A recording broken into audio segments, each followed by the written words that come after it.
Awas, suami kumat selingkuh lagi karena bisikan jahat pelakor ini. Assalamualaikum warahmatullahi wabarakatuh, para bunda yang dirahmati Allah. Bunda pernah gak dalam kondisi seperti ini, Bon? Suami sudah ngaku taubat selingkuh dan meninggalkan si pelakor. Tapi ujung-ujungnya suami ini balikan lagi, sampai suami berniat ingin menikahi siri. Nah, dalam banyak kasus yang saya tangani, ternyata sering terjadi karena ada bisikan jahat dari si pelakor yang membuat suami ini sulit lepas. Bahkan, meskipun si suami ini udah mulai menjauh, bisikan ini bisa menariknya kembali ke dalam lingkaran perselingkuhan. Nah, daripada Bunda penasaran, apa aja sih Mbak bisikan-bisikan pelakor yang membuat suami itu kumat selingkuh? Pastikan Bunda menonton video ini sampai tuntas. Oke, para bunda yang dirahmati Allah, bisikan maut yang pertama yang membuat suami akhirnya kembali selingkuh adalah bisikan mengompori suami. Pelakor itu tahu kelemahan suami bunda dan dia pintar memainkan kata-kata untuk menghasut. Salah satu cara yang sering digunakan adalah dengan mengompori suami supaya suami bisa membandingkan antara bunda dengan dirinya atau si pelakor. Misalnya, kamu yakin mas masih mau sama istrimu yang gak becus melayani kamu?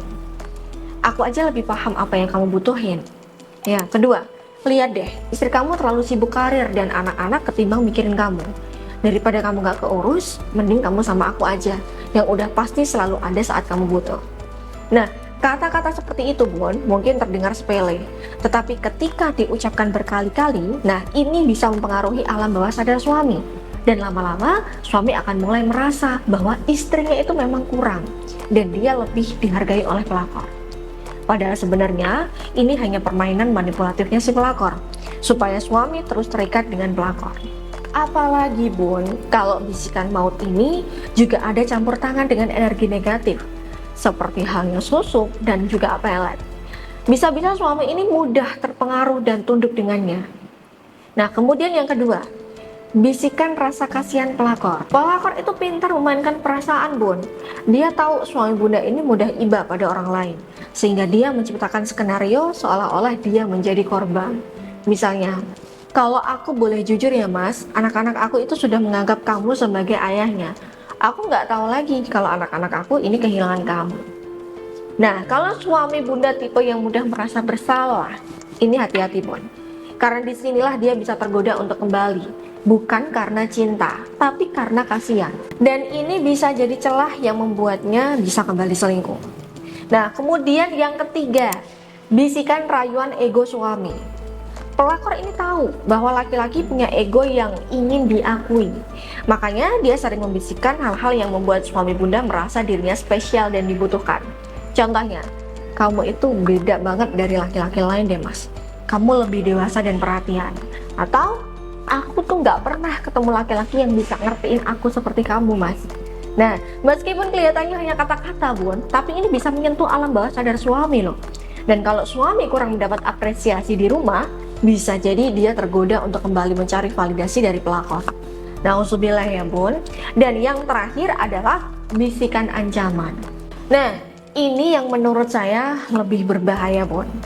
Kadang pelakor juga bisa mengancam dengan cara yang lebih halus, seperti aku punya semua chat dan foto kita loh mas, atau aku nggak mau bikin masalah, tapi kalau kamu tiba-tiba ninggalin aku bisa kirim foto kita ke atasan kamu atau ke sosial media.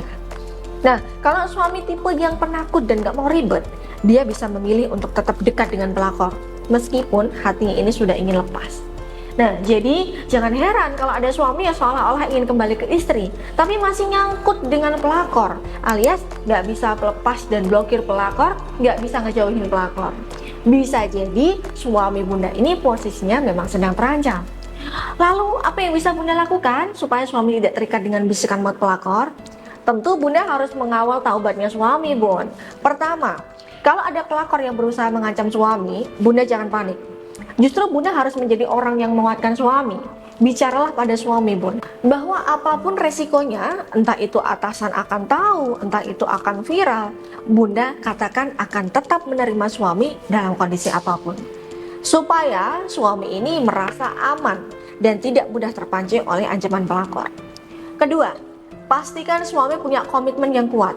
Supaya suami tidak berselingkuh lagi, Bunda harus memastikan bahwa dia benar-benar memiliki komitmen yang kuat untuk mempertahankan rumah tangga. Nah, salah satu cara yang bisa Bunda lakukan adalah dengan membuat kesepakatan tertulis. Ini bukan sekedar formalitas ya Bun, tetapi sebagai bentuk tanggung jawabnya suami kepada Bunda dan keluarga.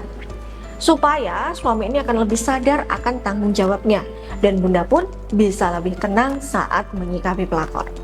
Nah, dan yang terakhir, godaan perselingkuhan ini bukan hanya soal fisik dan perasaan, tapi juga ada pengaruh energi negatif yang perlu dibersihkan dulu.